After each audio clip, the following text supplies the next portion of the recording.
நண்பர்கள் எல்லோருக்கும் வணக்கம். ஒரு ஷார்ட் வீடியோவில் நம்ம பார்த்தோம், உறவுகளை பற்றி. நம்ம உறவுகள் நமக்கு எப்படி பகையாகிறது அப்படிங்கிற விஷயத்தை பற்றி ஒரு ஷார்ட் வீடியோவில் பேசுவோம் அப்படின்னு சொல்லியிருந்தேன் இல்லைங்களா? அந்த ஷார்ட் வீடியோவில் இப்போ நம்ம உறவுகள் எப்படி பகையாகக்கூடிய அமைப்பில் வருகிறது அப்படிங்கிறத பற்றி இந்த வீடியோவில் பேசிடுவோம் நண்பர்களே. நம்ம தாய் தகப்பன் நம்மளை பெற்றெடுத்து வளர்க்கிறார்கள். அந்த உறவு எல்லோத்துக்கும் அது ஒத்து வந்துருதா அப்படின்னா சர்வ நிச்சயமாக கிடையாதுங்க. சில பேர் தந்தை அமைப்பு கெட்டு விடுகிறது, தாய் அமைப்பு கெட்டு போகிறது. தந்தையினால் பல பிரச்சனைகளை சந்திக்க வேண்டிய ஒரு சூழ்நிலை வருகிறது. எல்லா பேர்த்துக்குமே நல்ல தந்தை அமைஞ்சிடுறது கிடையாது, எல்லா பேர்த்துக்கும் நல்ல தாய் அமைஞ்சிடுறது கிடையாது.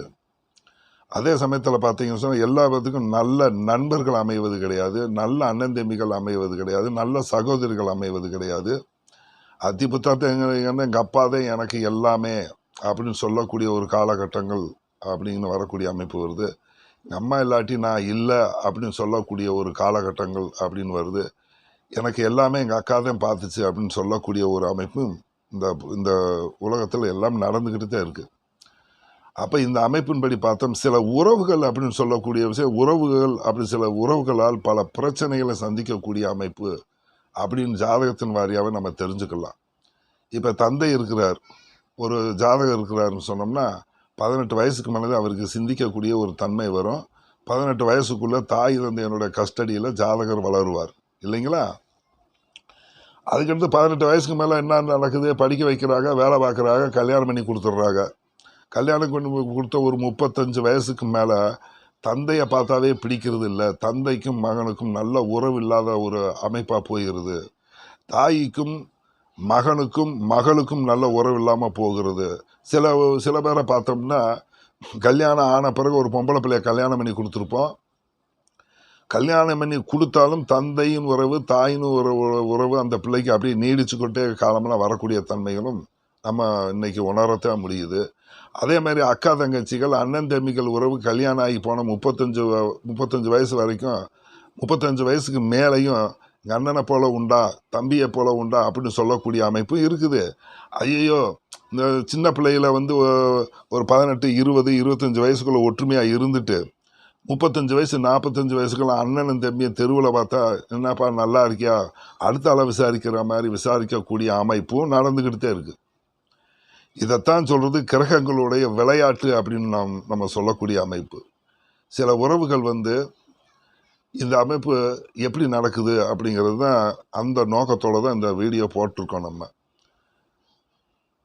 ஒருத்தருக்கு வம்பு வழக்கு பிரச்சனை விபத்து கண்டம் அசிங்கம் கேவலம் கொடுக்கக்கூடிய இடம் 6ஆம் பாவம் அப்படின்னு சொல்லக்கூடியது.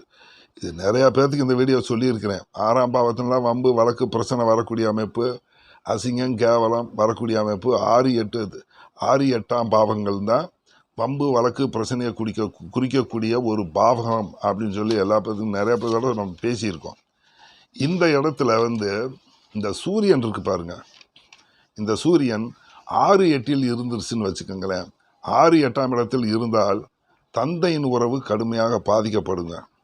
தந்தையின் உறவு எப்படியாவது பாருங்க, தந்தையின் உறவு பாதிக்கப்பட்டு தந்தையுடன் பேச முடியாத ஒரு சூழ்நிலை அது 35 வயசு 40 வயசுக்கு மேலே சர்வ நிச்சயமாக நடந்துடும். இப்போ 6, 8 சூரியன் இருக்கிறாருன்னு வச்சுக்கோங்க. 18 வயசுலலாம் ஒன்றும் தெரியாது, 20, 25 வயசுல ஒன்றும் தெரியாது. ஆனால் சூரியன் என்று சொல்லக்கூடியவர் தந்தை காரகர் அப்படின்னு சொல்லுவோம். அப்போ 9ஆம் பாவம் கெட்டு 9ஆம் அதிபதி கெட்டு சூரியன் 6, 8 இருக்கக்கூடிய அமைப்பு ஒரு ஜாதகத்தில் வருதுன்னு சொன்னால் தந்தையினுடைய உறவு கெடுகிறது, தந்தையினுடைய வர்க்கத்தினுடைய உறவு கெட்டு போய்கிறது. அதே மாதிரி தந்தை அரசு சம்பந்தப்பட்ட விஷயம் உறவு கெடுக்கிறது. ஒருத்தர் ஆஃபீஸில் வேலை பார்த்துக்கிட்டு இருக்காரு, மேலே அதிகாரிகளுடைய உறவு கெட்டு போய்கிறது. சூரியன் 6, 8 இருந்தால் இதாங்க நடக்கும். எப்படியாவது பிரச்சனை வந்துடும். அப்போ சூரியன் என்று சொல்லக்கூடிய மாமனார் காரகர், மாமனாருடைய உறவும் கெட்டு விடுகிறது. அரசு அதிகாரிகள் உறவுகள் கெடுக்கிறது. ஏன்னா சூரியன் என்று சொல்லக்கூடியவர் மாமனார், தந்தையை குறிக்கக்கூடிய அமைப்பு, அரசு சம்பந்தப்பட்ட விஷயத்தை சொல்லக்கூடியவர் சூரியன். அப்போ அரசு ஒரு அன்ஃபார்ச்சுனேட்லி இவர் ஒரு அரசு கவர்மெண்ட்டில் வேலை பார்த்தாருன்னா மேனேஜரை பகைச்சு கொள்ளக்கூடிய தன்மை, இல்லை ஒரு ப்ரைவேட்டு கம்பெனியில் வேலை பார்த்தாச்சுன்னா அங்கே இருக்கிற மேலே இவருக்கு இருக்கக்கூடிய மேலே அதிகாரிகளை பகைச்சு கொள்ளக்கூடிய தன்மை சர்வ நிச்சயமாக நடக்கும். அப்போ இந்த மாதிரி சூரியன் 6-8 இருக்கும்போது அவங்களோட உறவுகளை பகைத்து கொள்ளக்கூடிய தன்மை சர்வ நிச்சயமாக நடந்தே தீருங்க. இது 100% உண்மை. அனுபவ ரீதியாக இந்த ஜாதகத்தை, இந்த மாதிரி வரக்கூடிய ஜாதகத்தை நானே கேட்டிருக்கேன், உணர்ந்திருக்கிறேன். சரிங்களா நண்பர்களே? அதே மாதிரி சந்திரன் 6-8 இருக்கக்கூடிய அமைப்புன்னு வச்சுக்கோங்க. தாயினுடைய உறவு கெடுக்கிறது, தாயினுடைய வர்க்க உறவுகள்னு சொல்லக்கூடிய சித்தி பெரியம்மா உறவுகள் கெடுக்கிறது அப்படின்னு சொல்லி சர்வ நிச்சயமாக வந்துடும். சந்திரன் 6-8 இருக்கும்போது என்ன நடக்குது? சந்திரன் இருக்கக்கூடிய இடம் தான் ராசின்னு வருது. இப்போ இந்த விஷயத்தை பற்றி உறவு முறையத்தை பற்றி பேசுகிறோம். அப்போ சந்திரன் 6-8 இருந்தால் தாயினுடைய உறவு கெடுக்கிறது, அதே மாதிரி தாயினுடைய வர்க்கங்கள் உறவுகள் கெடுக்கிறது. அதே மாதிரி பார்த்தீங்கன்னா மத்தியம வயசில் உள்ள ஒரு 30-35 வயசு பெண்மணியனுடைய உறவு கெடுக்கிறது. மாமியாருடைய உறவு சுத்தமாக கெட்டு போகிறது. மாமியாருக்கும் மருமகனுக்கும் சேர முடியாத ஒரு சூழ்நிலை. ஜாதகர்னு வச்சுக்கோங்க, ஜாதகருடைய மாமியாருக்கும் அவருக்கும் செட் ஆகக்கூடிய சூழ்நிலை வர்றது கிடையாது. அந்த உறவு பாதிக்கப்படுகிறது. நமக்கு வயசுக்கு மூத்த பெண்கள் இருக்கக்கூடிய வயசற்ற நட்புறவு கிடக்கூடிய அமைப்பு சர்வ நிச்சயமாக நடக்குங்க. இது ஒரு முக்கியமான விஷயம். அதே மாதிரி பார்த்து செவ்வாய் 6-8 இருக்கிறார். செவ்வாய் 6-8 அண்ணன் தம்பி உறவுகள் கெட்டு போகிறது. இதெல்லாம் என்ன நடக்கும்? 25 வயசு வரைக்கும் ஒற்றுமையாக இருந்த குடும்பம், எல்லா பேரும் ஒன்றாத்தே இருந்தோம். மூத்தவருக்கு கல்யாணம் ஆகி போச்சு, இளையவருக்கு கல்யாணம் ஆகி போச்சு. கல்யாணம் ஆகி 20-25 வயசு வரைக்கும் ஒற்றுமையாக இருக்க முடிஞ்சிச்சு. அடுத்து அண்ணன் தம்பிகள் உறவுன்னு செட் ஆகாது. இது பூரா 6-8 செவ்வாய் இருக்கிறவங்களுக்கு மட்டும்தான். அப்போ இந்த உறவுகள் சர்வ நிச்சயம் கிடக்கூடிய அமைப்பு அப்படின்னு சொல்லி வந்துடும். செவ்வாய் என்று சொல்லக்கூடிய சகோதரரை குறிக்கக்கூடிய அமைப்பு, அங்காளி பங்காளிகள்னு சொல்லக்கூடிய சித்தப்பா மக்கள் பெரியப்பா மக்கள் உறவு சர்வ நிச்சயமாக கெட்டுப்போகும். அங்காளி பங்காள் உறவுகள் கெட்டுப்போகும். செவ்வாய் 6-8 இருக்கக்கூடிய அங்காளி பங்காள் சொத்து தகராறு வர்றதுக்கு காரணம் இதுதான். அதே மாதிரி செவ்வாய் எடுத்துக்கிட்டோம், மருத்துவ கிரகம் இல்லையா? தப்பான சிகிச்சை எடுத்த காரணத்தினால் உடலில் ஒவ்வாமை ஏற்படக்கூடிய அமைப்பு செவ்வாயினால் ஏற்படக்கூடிய அமைப்பு. நிலம் பூமி கட்டினத்தினால் வில்லங்க அடிக்கடி சந்திக்கக்கூடிய அமைப்பு. ஒரு 30 சென்ட் இடம் வாங்கி போட்டோம், ஏன் சொத்துங்கன்னு ஒருத்தன் கேஸை போட்டு விடுறான், அந்த கேஸை சந்திச்சுக்கிட்டு இருக்கோம். இதெல்லாம் செவ்வாய் 6-8 மறையக்கூடிய தன்மை. பூமி நிலம் கட்டினம் சார்ந்த விஷயத்தில் வில்லங்கம் வரக்கூடிய தன்மை. உறவுகளில் சகோதர உறவு கிடக்கூடிய தன்மை. 30 வயசு வரைக்கும் சந்தோஷமாக இருந்தோம். 35 வயசுக்கு மேலே சர்வ நிச்சயம் இந்த அமைப்பு இருந்து அவங்களுக்குள்ள ஒற்றுமையே வராது. பகைத்து கொள்ளக்கூடிய தன்மை தான் வரும். ஒரு அண்ணனவோ தம்பியோ ஒரு பர்சனலில் பார்த்தா, என்னப்பா நல்லா இருக்கியா, டீ சாப்பிடுவோமா, இந்த மாதிரி கேள்வி கேட்குறதோட உரிமையோடு போயிடும். அண்ணா தம்பின்னு கட்டி தழுவ முடியாதுங்க. போக்குவரத்து கம்மியாயிரும். அண்ணன் வீட்டுக்கு தம்பி போகிறது, தம்பி வீட்டுக்கு அண்ணன் போகக்கூடிய அமைப்பு, சித்தப்பா பக்கம் பெரியப்பா மக்கள் போகக்கூடிய அமைப்பு சர்வ நிச்சயமாக குறைந்து விடும். பெயர் அளவில் பேசக்கூடிய அமைப்பு தான் வந்துக்கிட்டு போய்கிட்டு இருக்கோம். இது பூரா செவ்வாய் 6-8 இருக்கக்கூடிய அமைப்பு. அடுத்து புதன் ஒரு 6-8 இருக்கக்கூடிய அமைப்பு. தாய் மாமனுடைய உறவு கெடும். சரிங்களா? தாய் மாமனுடைய உறவு கெடும். தாய் மாமன் வர்க்கத்தினுடைய உறவு கிடக்கூடிய அமைப்பு. அம்மா கூட பிறந்த அண்ணன் தம்பி தான் தாய் மாமன் சொல்லுவோம். உன் தாய் மாமன் எனக்கு என்ன செஞ்சு அவனை எதுக்கு நான் மதிக்கணும் அப்படின்னு பேசுவோம். அந்த தாய் மாமன் உடன் பிறந்த சகோதரர்கிட்ட மாமன் புள்ள அத்தை மகங்கிற உறவு வராது. ஏன்னா மாமாவுடைய கரகம் என்று சொல்லக்கூடியது புதன். அவர் 6-8 இருந்துக்கிட்டாருன்னா இந்த உறவுகள் பூரா சப்ளிட்டாக அப்படியே காலி ஆயிரும். அதே மாதிரி பார்த்தீங்கன்னு சொன்னீங்கன்னா அறிவு சார்ந்த கரகம்னு சொல்கிறோம் புதனை. அறிவு சார்ந்தவர்கிட்ட இவங்க தோத்துக்கிட்டே இருப்பாங்க. புதன் 6-8 இருக்கிறார். அறிவாளியாக இருக்கக்கூடியவர்கிட்ட ஒரு அறிவு சார்ந்தவன் பேசினான்னா பதில் பேச முடியாமல் திணறக்கூடிய அமைப்பு சர்வ நிச்சயமாக இருக்கும். இதையும் நாம் கண் கூட பார்க்கலாம். மாமன் மச்சினது உறவு கெடும். மனைவி இருக்கிறார், மனைவியுடைய அண்ணன் தம்பிகள் உறவு சர்வ நிச்சயமாக கெட்டு போயிடும். எந்த நேரம் குறை சொல்கிறது, உங்கள் அண்ணன் என்ன பெரிய செஞ்சு கிழிச்சிட்டாரு அப்படி இப்படிலாம் பேசக்கூடிய அமைப்பு அப்படின்னு வந்துடும். மனைவியுடைய அண்ணன் தம்பி தான் நமக்கு மாமச்சனே அப்படின்னு சொல்லக்கூடியது. அந்த உறவு சர்வ நிச்சயமாக கெட்டு போயிடும். பேச்சுவார்த்தை கூட இல்லாமல் இருக்கிறது, சும்மா உப்புக்கு சப்பானியாக பேசுறது, அதாவது ஒரு ஈடுபாடு இல்லாத தன்மை உருவாகி விடுகிறது. இதுதாங்க உண்மை. இப்போ இந்த மாதிரி உறவுகளுக்கு என்ன பண்ணலாம் அப்படின்னு கேட்டீங்கன்னா, எதிர்பார்ப்பு வச்சுக்கிறாதீங்க. சூரியன் 6-8 இருக்கிறார், தந்தையிட எதிர்பார்க்காதீங்க. அப்பா வர்றாரா, வாப்பா சாப்பிடுங்க, உட்காருங்க, தூங்குங்க, அந்த அளவுக்கு போய்க்கணும். தந்தையிடம் உரிமையை எதிர்பார்க்கக்கூடிய அமைப்பு, தந்தையிடம் தந்தையை செய்வார் என்று எதிர்பார்க்கக்கூடிய அமைப்பு இருந்தால் சர்வநிச்ச உறவு கம்ப்ளீட்டாக துண்டிக்கப்பட்டு விடும். இதே மாதிரி தான் ஒவ்வொரு கிரகத்துக்கும் நீங்கள் புரிஞ்சுக்கணும். சந்திரன் 6-8 இருந்தால் அம்மாவோட உறவு துண்டிக்கப்படுது. அங்கே அம்மாட்ட நீங்கள் எதுவுமே எதிர்பார்க்கக்கூடாது. செவ்வாய் 6-8 இருக்கிறார், அண்ணன் தம்பிக்கிட்ட நீங்கள் எதிர்பார்க்கக்கூடாது. எதிர்பார்த்தா உறவு துண்டிக்கப்படும். எதிர்பார்ப்பு, நம்ம அண்ணன் தானே செய்வார் நமக்கு அப்படின்னு நினைக்கக்கூடிய, நம்ம தம்பி தானே செய்வேன் அப்படின்னு எதிர்பார்க்கக்கூடிய அமைப்பு. இந்த மாதிரி இருந்தால் உறவுகள் சரியாக கெட்டு போயிருங்க. இதுபோல் 6-8 இருக்கக்கூடிய அமைப்பு. புதன் அதே மாதிரி இருக்குது. மாமேசன்கிட்ட எதிர்பார்த்தீங்கன்னா அந்த உறவு துண்டிக்கப்படுகிறது. அடுத்து பார்த்தீங்கன்னா குரு புத்திரக்காரகர் தனக்காரகர்னு சொல்லுவோம் இல்லைங்களா. பிள்ளைகள் உறவு கெட்டு விடுகிறது. குழந்தையெல்லாம் இருக்கும், குரு 6-8 இருக்கிறார், குழந்தை இருக்கும். அதுக்கு சில விதிமுறைகள் உண்டு. குரு 6 மறைஞ்சா குழந்தை இல்லை அப்படின்லாம் சொல்ல முடியாது, சரிங்களா. அப்படி ஜோசியர் சொன்னாருன்னா அவர் தப்பாக சொல்கிறான்னு புரிஞ்சுக்கோங்க. குரு மறைஞ்சே போயிட்டாரு, குழந்தை இருக்காது அப்படின்னு சொன்னால் அவர் முட்டா ஜோசியர். 6-8 குரு இருக்கக்கூடிய அமைப்பு, 5ஆம் அதிபதி சுபத்துவமாக இருக்கக்கூடிய அமைப்பு. குரு மறைஞ்சாலும் குழந்தைய கொடுப்பார். எப்போ கொடுப்பார்? குரு சந்திரன், குரு ராகு கேது, குரு சனி, இந்த காம்பினேஷனில் சர்வநிச்சயமாக குழந்தைய கொடுப்பாரு. இந்த வீடியோ அந்த நோக்கம் இல்லை, குழந்தை இருக்கா இல்லையான்னு சொல்லக்கூடிய நோக்கம் இல்லை. கண்டுக்கிட்டீங்களா?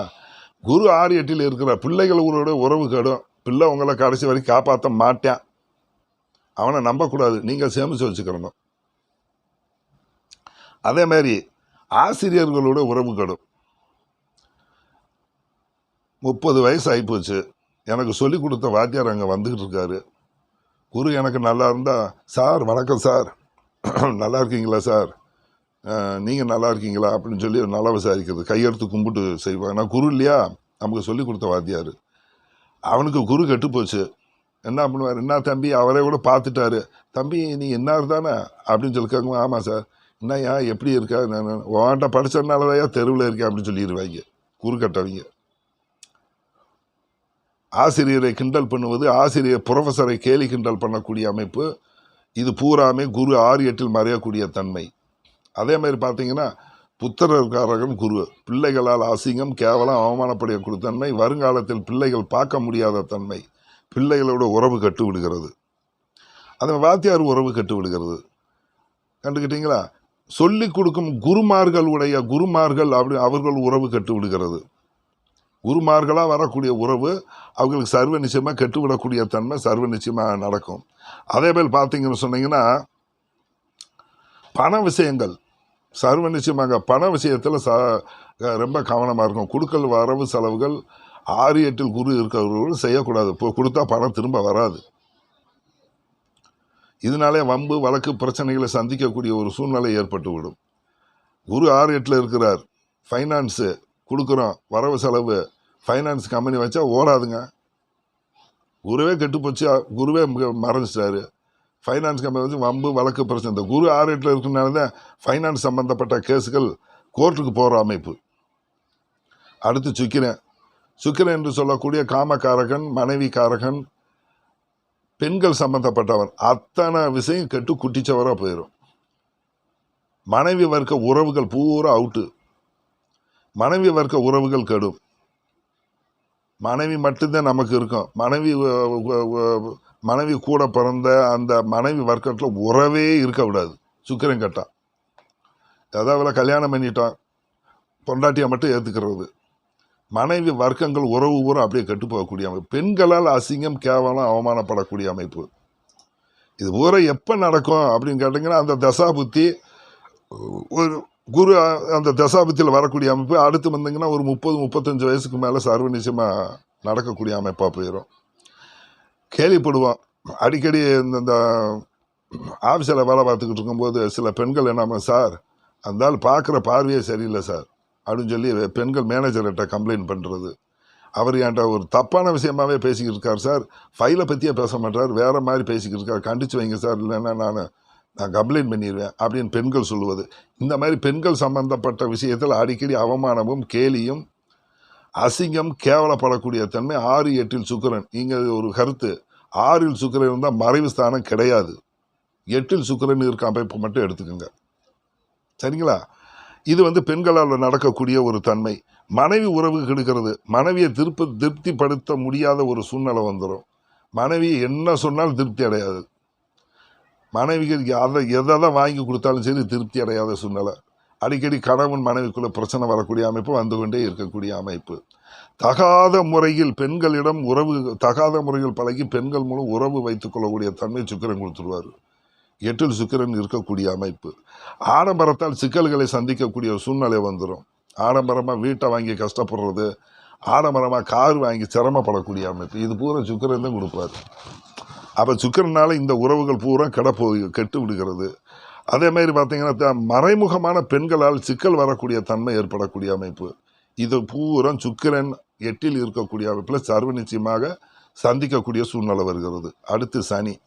வேலைக்காரன் ஒத்துழைப்பு சுத்தமாகவே வராதுங்க. ஒரு ஆஃபீஸ் இருக்குது, நம்மளும் வேலை பார்த்துக்கிட்டு இருக்கோம், வேலைக்காரனை நமக்கு ஆப்பு வச்சு விட்டுருக்கான். இந்த கேள்விப்பட்டிருப்பீங்க, பேங்கில் இருக்கக்கூடிய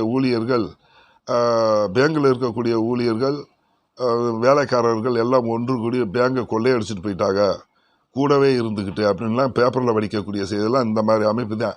சனி 8 இருக்கக்கூடிய அமைப்பு. சனி 6 8 இருந்துச்சுன்னு சொன்னால் வேலைக்காரர்கள் ஒத்துழைப்பு இல்லாத தன்மை, எதுக்குமே வேலைக்காரர்களோட பகைத்து கொள்ளக்கூடிய தன்மை, வேலைக்காரர்களுக்கும் நமக்கும் எந்த நேரம் அக்கப்போர் ஆகக்கூடிய தன்மை, எந்த வேலையிலும் ஒத்துழைப்பு கொடுக்காத தன்மை. வேலைக்காரனா பகைச்சா எப்படி வேலை நடக்கும்? அப்போ இந்த மாதிரி வேலைக்காரர்களுடைய தொல்லை அடிக்கடி சந்திக்கக்கூடிய ஒரு தன்மை அப்படின்னு வரும். சனியினுடைய காரகத்துவத்தில் ஏமாற்றங்களை அதிகமாக சந்திக்க வேண்டியது வரும். சனியுடைய காரகத்துவம் என்ன? பெட்ரோலு, டீசலு, டைல்ஸு, நீச்ச தொழில்கள், இந்த மாதிரி தான் சனி கொடுக்கக்கூடியது. இந்த சனி 6 8 இருக்கிறவங்கள போய் பாருங்கள், பெட்ரோல் போய் போட 100 ரூபாய்க்கு பெட்ரோல் போடணும் 75 ரூபாய்க்கு தான் போடுவாங்க. இது அவருக்கு மட்டும்தான் நடக்கும். கடைசியில் பார்த்து அந்த பெட்ரோலுக்கு தான் இவர் போய் போடுவார். அப்போ ஒரு பைக்கை கொண்டு போய் ரிப்பேருக்கு கொடுக்குறோம், 5000 ரூபா பில்லு வர்றதுக்கு பதில் 10,000 ரூபா பில்லை போட்டுருவேன். வேலைக்காரர்கள் ஒத்துழைப்பு இல்லை. இதெல்லாம் நடக்கும் 6 8 சனி இருக்கக்கூடிய அமைப்பு. சரிங்களா? அப்போ சனி 6 8 இருந்தால் வேலைக்காரர்கள் ஒத்துழைப்பு இருக்காது. சனி காரகத்துவத்தில் ஏமாற்றங்களை சந்திக்கணும். ஒரு வீட்டுக்கு டைல்ஸ் ஓட்ட நம்ம ஆர்டர் கொடுக்குறோம், 1 2 ஒட்டி விட்டு போயிடுவேன், அதில் ஏமாற்றிட்டு ஏகப்பட்ட காசு அடிக்கக்கூடிய சூழ்நிலை. டைல்ஸு, ஹார்ட்வேர்ஸு, இதில் பூரா நம்ம ஏமாந்து போகக்கூடிய அமைப்புகள். சனியினுடைய காரகத்துவம் இது பூராமே. அப்போ இதன் மூலம் ஏமாறக்கூடிய தன்மை சர்வ நிச்சயமாக நடக்கும் நண்பர்களே.